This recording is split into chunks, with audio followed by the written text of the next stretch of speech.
Wait, LUKA got... Nah, that's fake, bro. No way. Way. For Anthony Davis? Alright. What was the trade package? They traded LUKA for AD? Maxi Kleber, Markieff Morris from the Mavericks. Max Christian Davis. And a 2020... Alright, so they gave up their best player. Not just their best player, but top 5 in the league player. Easily. Perennial MVP candidate. I mean, he's always going to be in MVP voting until he's 35. For a 31-year-old in a bag of chips. I mean, that's what these people did. For a 35-year-old in a bag of chips, they gave up their best player. Okay. You one of a kind young global superstar will lead this. And here's the thing. Okay. All right. Let's Rudy Gobert trade package. Look at this. Timberwolves receive Rudy. Jazz get Beasley, Beverly, Bolmaro, Walker, Kessler, Vanderbilt, 2023, 2025, 26, 27, 29, right? Okay. This is a terrible trade. Right? All right. Now look. Paul George trade package.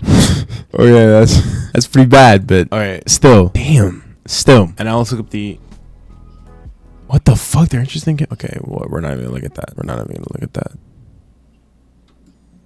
Durant will sign a 2-year. I'm going to tell you why this LUKA trade is worse than all these trades. Basically, Rudy Gobert trade was terrible, right? But Rudy Gobert was not known for playing in Utah. Utah did not revere Rudy Gobert as their guy, right? Kevin Durant was the guy in OKC. You could argue Paul George was, but he had already left Indiana. So I don't think it was like that for him. The Paul George trade was stupid because he's old. But also you can say that it took years for it to pay off and Shea wasn't a top player at the time. You know, you could say that type of stuff. Luka Doncic is not only a top player. I mean, when you think of the Dallas Mavericks, Luka Doncic. When you think of a player on the Lakers, you don't think of AD. But Anthony Davis is 6 years older. He is not nearly as good. I mean, he's just not as good. Anthony Davis is a beast. He's a defensive weapon. He's an offensive weapon. He was probably the best two-way player on the Lakers. You can say what you want about LeBron, but, you know, Anthony Davis was at least top 2. He was 31. And yes, defense wins championships. That's what Nico Harrison and all of them say. Defense wins championships. People love to say that and it makes them sound like they know ball. You don't give up the key element of your offense. Not just the key element of your offense, but the greatest offensive weapon since Steph Curry, with the exception of like Jokic, for an older defensive player that is not as good. I mean, these guys spent 6 years planning their offense around LUKA and they gave him up. And you know what the reason is? Conditioning. That terrible conditioning got you to a finals. What are we talking about? And he almost did it in 2022 as well, without Kyrie and without Clay. The only reason why he didn't is because Steph was on tilt that year, man. I mean, this is ridiculous. This is the most ridiculous trade I've ever seen. And the Jazz received Jalen Hood-Schifino, a 2025 second-round pick, and the Mavericks 25 second-round pick for nothing. They really gave LUKA for a bag of chips and a 31-year-old. I'm so... All right, there's one person that I want to hear his opinion on. It's Stephen A. We all did a double take on our phone this weekend. Like, is this actually real? And it is. Huge trade. Let's get right into it. We got a whole crew. Of course, the Hall of Famer Shannon Sharpe, Brian Windhorst. Look at Stephen A's face, man. Look at the face on Stephen A's panel. This is a solid day for the world, man. Let's dive right in. They're not going to regret it. I promise you the next time he meets the Mavs, he's either doing terrible or he's torching them. And if he does terrible, and then the time after that, he's torching. Right. Out of the gate, guys, I just want your reaction, Stephen A., when you first heard this. Oh, I was shocked. Oh, really? I was shocked because I couldn't believe that any franchise, the biggest shock that I've ever seen covering the NBA all of these years, guys. Luka's 25 years old. He averaged 34 last year. He averaged 34 points last year, man. 34? Come on, man. Point per game scorer, universally recognized as one of the top 5 players in the world. Not to mention, being from Slovenia, he has global appeal. He is an iconic international basketball brand. This man brings millions of viewers and millions of dollars to the NBA through international viewership. I mean, he was the best player on Real Madrid. I mean, if y'all don't know Real Madrid is one of the biggest sports clubs of all time. They have, obviously, most people know their soccer, but they do basketball as well. And they're genuinely one of the greatest franchises of all time, just period. Luka was on that team when he was like 16 and the best player. Played NBA players in Paris and was smoking them. That's how he caught the Mavs' attention. That's how he got himself drafted. Brand, which explains on the Lakers side, they got their succession plan in place. You've secured one of the biggest stars for the next. I mean, first time in NBA history, 2 reigning All-NBA players traded for each other mid-season, which is another thing that makes this crazier. This is a mid-season trade. This is not a trade that was planned on the offseason that they said we're going to find the pieces, we're going to have the proper meetings, we're going to make sure we're getting what we need for. No, they just snapped their finger. I mean, listen, the talk was that Nico Harrison went in the room with the GMs and offered Luka up, offered him up. Like, decade. So this is what the Lakers. And he didn't know. You're hearing a lot of things about conditioning, lack of dedication, the fact that it became much of a headache. Bullshit, man. That's what that is, man. That lack of conditioning and lack of commitment brought them to the finals. What the hell are we talking about? And yeah, their record's not incredible this year. They're an average team in terms of record. But the solution to that isn't trading your best player. What? There's so much more to this that we don't know. There is so much more There's gotta that be. speaks to their level of frustration and, dare I say, potential fury. No matter what they say, no matter what they try to deny. Shannon, do you realize by sending Luka to Los Angeles, he is no longer eligible for the Supermax? They've cost him over $100 million by trading him from Dallas $100 million to LA and didn't care. Look at that number. They cost him $116 million. 116. He was on track to get a $345 million Supermax from Dallas. He's gone down to a $229 million extension with the Lakers. I mean, what type of scum do you have to be to cost a player that has done nothing but incredible things for your franchise? A player that will be remembered by his fans as the person who kept Dallas alive in the post-Dirk Nowitzki era. And you take away that from him. I mean, that has to be not only one of the craziest and just worst trade decisions of all time from a basketball standpoint, but from an organizational standpoint and a financial standpoint and a business standpoint. This is just, I mean, even like just the person moral standpoint, this is snake shit. There's no way around it. Even his agent, Bill Duffy, didn't know, who's a veteran, one of the great agents this business has ever known. He didn't know. Luka didn't know. You don't see that happening very often. You don't, and there's a reason for that. The ability to lock down a player in his mid-20s who's one of the greatest players in the league on a 5-year extension is the dream for franchises. That's what I'm saying. You can't just throw around franchise players left and right. He's 25. He's 25. Imagine the menace he'll be when he's 27, 28, 29 years old. Because that's when you really hit your prime. Imagine that. And they decided, you know what we're going to do? We're just going to get rid of him. What? We don't think he's worth $350 million. We can't stomach even giving it to him. So that's one unbelievable situation with a 25-year-old guy who's been a 5-time first-team All-NBA player. I just want to point something. 5-time first-team All-NBA. 5-time first-team All-NBA. For those of you that don't understand how crazy that is, that means, according to league voters, 5 times in a row, he has been the best player in his position, period. He has been the best point guard in the league for 5 years in a row. 5 years, which means he was the best PG in the league from age 20. From age 20 till now, he's been the best point guard in the league, according to NBA voters. And they traded him. But now, Steph Curry hasn't made first-team All-NBA 5 times. Okay. This guy's 25. He's already done that. Okay. Then you have the Lakers side. They just hit a grand slam. All right.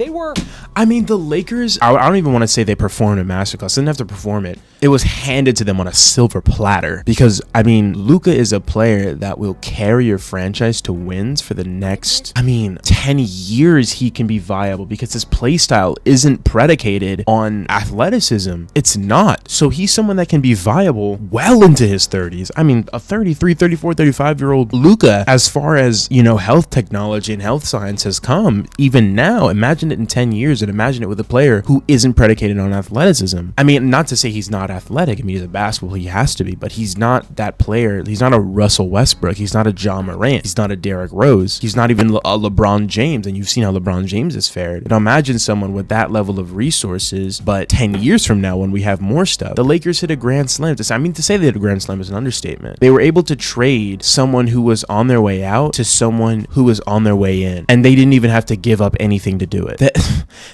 Not going anywhere this year. I mean, think about it. It's like giving up your iPhone 15 Pro Max for iPhone 8 Plus because the iPhone 8 Plus has got a metal back and you're afraid of the glass shattering. Like, what? Because we've never seen a 25-year-old unless he has requested. Unless he has requested, and that is the key that makes this crazier than any of these other trades, is A, it was mid-season, and B, he did not want a trade. You heard LeBron talking about trades a couple of years ago. Even Steph is using trading to get his way. Freaking Giannis is using trading to get his way. We all know how Kyrie is. Clay got traded.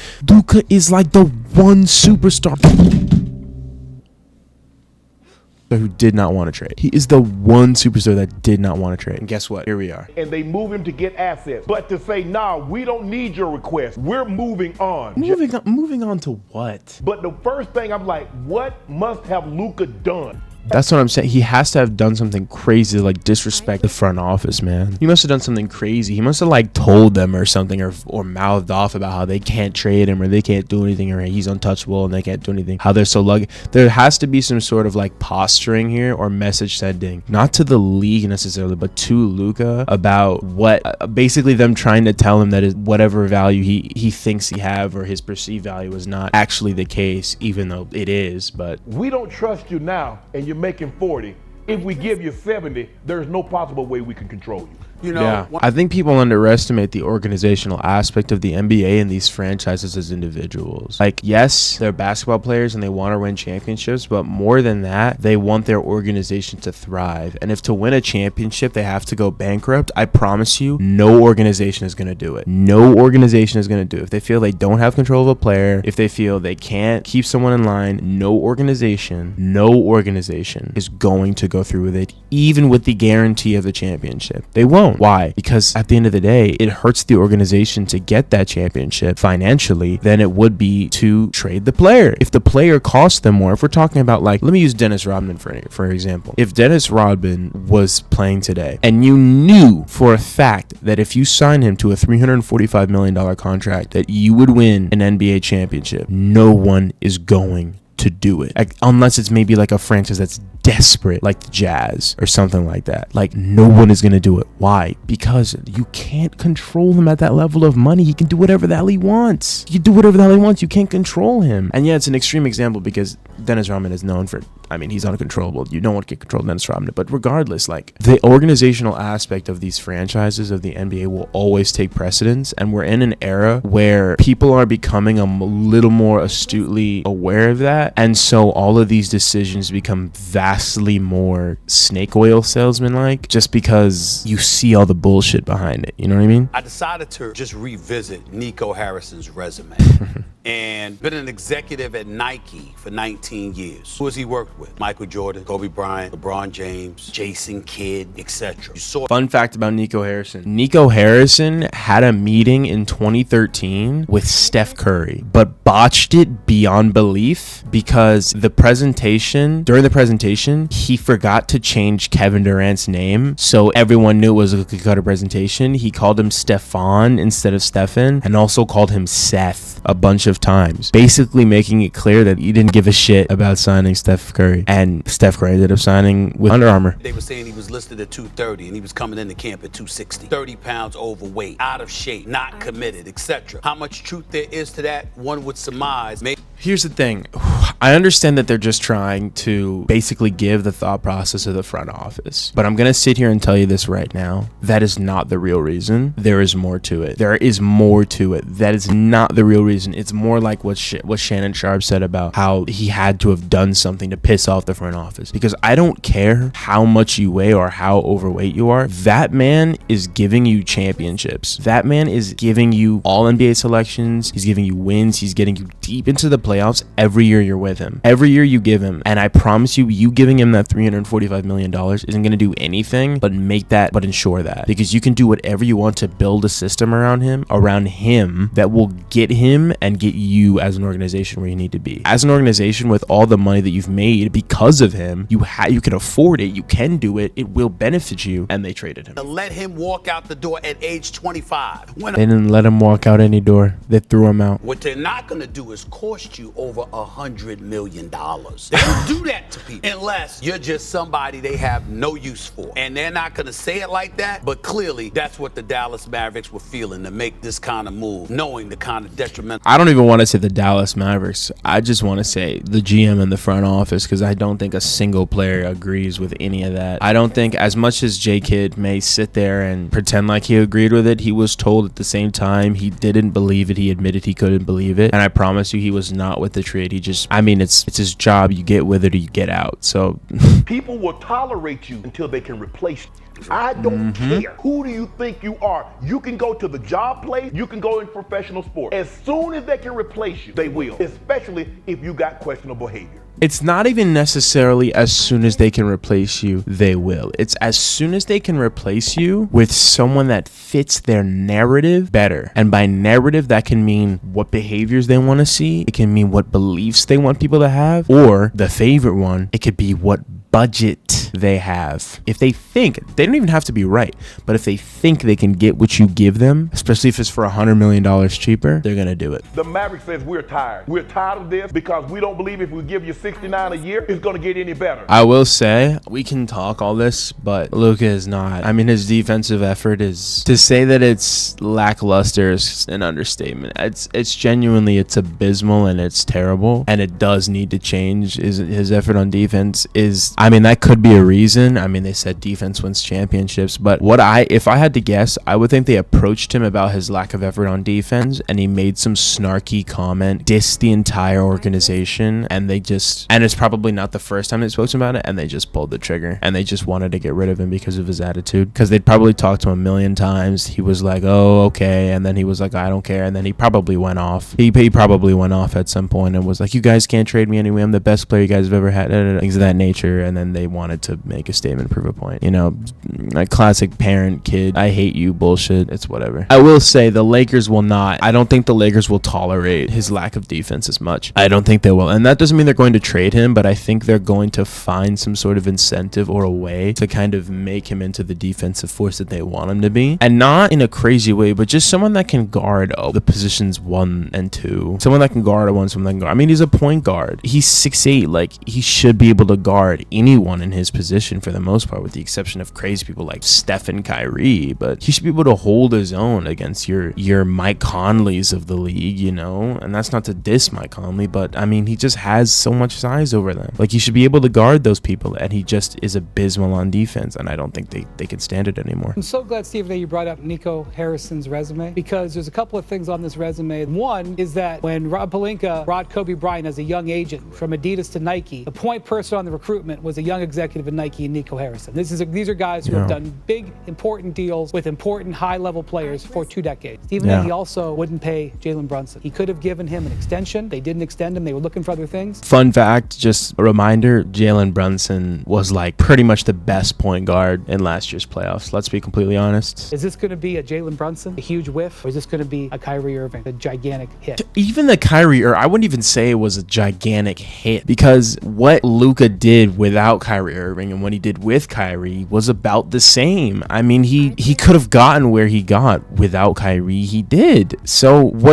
all that he needed was something to get them over that hump, and that would have been probably LUKA defense, probably the Mavericks defense, or maybe one more defensive weapon, or honestly better coaching. It could have been, there was a number of things that you could have done before trading your best player to get them over that hump of winning the chip. Okay, I don't even really need to watch any more of this to formulate an opinion. Let's look at this. And he's quick with it too. I just want to let you know, De'Aaron Fox, he got traded like 6 hours later. There aren't many things that can stop the entire NBA world in its tracks at 10 p.m. on a Saturday night. Oh my God. Literally, yeah. Literally, I can show you texts on my phone at 12 a.m. of my friend, texting me saying, yo, wake up. My friend Paul is saying, yo, wake up. And it was at, 12:18 in the morning. Yo, wake up. I hadn't gone to sleep. I was on a Discord call tweaking about it. Yo, wake up. Oh my God, he got traded. The same player who Mark Cuban said he would rather leave his wife before... I want us to all take a note of what is on the screen right now. Mark Cuban, if I had to choose between my wife and keeping LUKA on the Mavs, catch me at my lawyer's office prepping for a divorce. Like, it wasn't just LUKA and the fans that made it seem like he wasn't leaving. Their front office doted on LUKA for the past 5 years. I mean, come on. Fans are now theorizing if the league did it for the sake of ratings. Imagine concocting and this goes back to me saying that this is the organizational aspect of the league. Just so people know, the league is like 100% money based, and ratings being down that much is going to make them do drastic things because they're in a proverbial quarantine with how much people just don't care about the NBA anymore. Heinous that your yeah. That is how. Oh my God. Oh my God. What the hell is on Charles Barkley's face? What? Oh my God. Outside of a few rumors, nothing suggested he wouldn't be a lifer in that organization. There wasn't any build-up. Didn't want to leave. There wasn't any that reports was of a disgruntled LUKA making no demands. Plans to leave, it just man. Reason number 3. The Mavs just traded away a top 3 asset without even shopping him. No asking around and assessing other offers. They just made the call to the Lakers and accepted the deal. And that's the thing that just confirms that this has got to be some sort of power move on their part, because there's no way you don't take a consensus top 5 player in the league and you don't shop him around. Like, you could have gotten the moon and the stars for that man, and you took a 31-year-old and a bag of chips.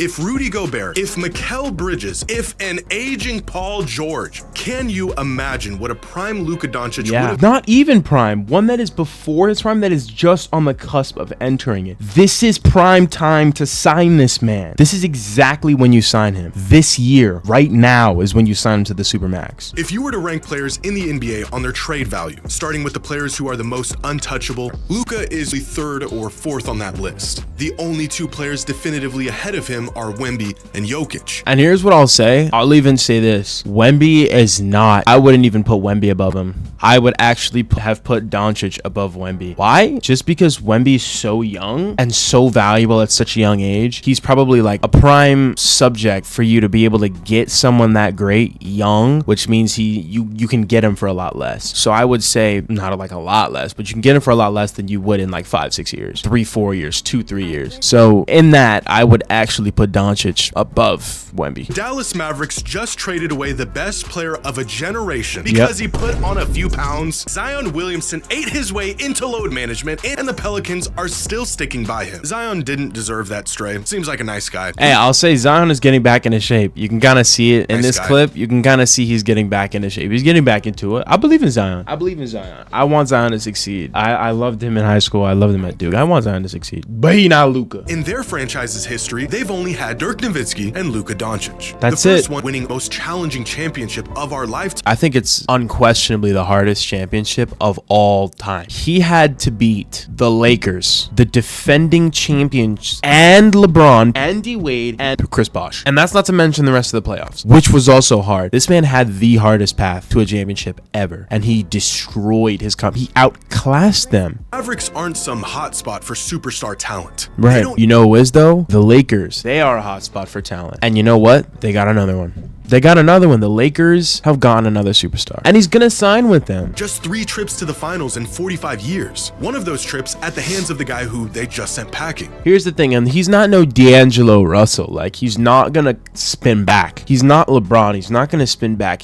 I don't think he has any sort of like emotional connects to the city of Dallas, because here's the thing, D'Angelo Russell, he came back because he wasn't really incredible, so they could do what they pleased with him. And LeBron was born in Cleveland, and he's the chosen one for Cleveland. He's from Ohio. It's his city. Him leaving didn't mean he didn't like the city, and it wasn't because the GMs didn't want him. He was the best player in the world. He wanted the trade. Luka wanted to stay and was kicked out. Despite whatever may have happened behind the scenes, whatever he may have said, whatever his conditioning may be, he wanted to stay, and they kicked him out. This will be the first time in LeBron's entire career where he won't be the best player on his team. This is another thing why I think this will either be super deadly or the worst team up ever. LeBron is accustomed to being the best, but he's also a pass first player. That kind of works. Also, Anthony Davis, LeBron said himself that he thinks AD was the best player offensively and defensively on the team. Most people don't necessarily agree with that to that high of a degree. You can argue it, but I don't think most people really agree with that. Luka is straight up better than him. I mean, there's no ifs, ands, or buts about it. Luka is the better player of the two of them right now. For the past few years, honestly, he's been the better player than LeBron, as much as it pains me to say that. And you know what? They do the same thing. They're around the same size, they're like, what, 2-3 inches apart in height. They're similar sizes, similar play styles. Luka's a pass first player, but he can score the lights out of the ball. Like, he facilitates, his IQ super high. Like, right now, LeBron and Luka could switch places, and they do the same stuff. So the fit here right now could either go really well or really badly, but the reason why the Lakers won is because the potential to go really well is a lot higher because LeBron is smart enough to know what he's doing. Neither of them have the ego to, as far as we know, to kind of botch a partnership like that. Second is, whatever LeBron does now, his main goal is going to be to teach Luka to take his place, because we all think LeBron is leaving by the end of next season. So whatever he and Luka do now, he's just going to instill his role into Luka, make him a better player, and then they've got a LeBron trained franchise carrier for the next decade. Which makes me think this move was the first step into the post-LeBron era. It is. As LeBron will more than likely retire within a season or two. And the Lakers needed a new face for their franchise, and they just got it. I swear to God, I didn't watch this video before.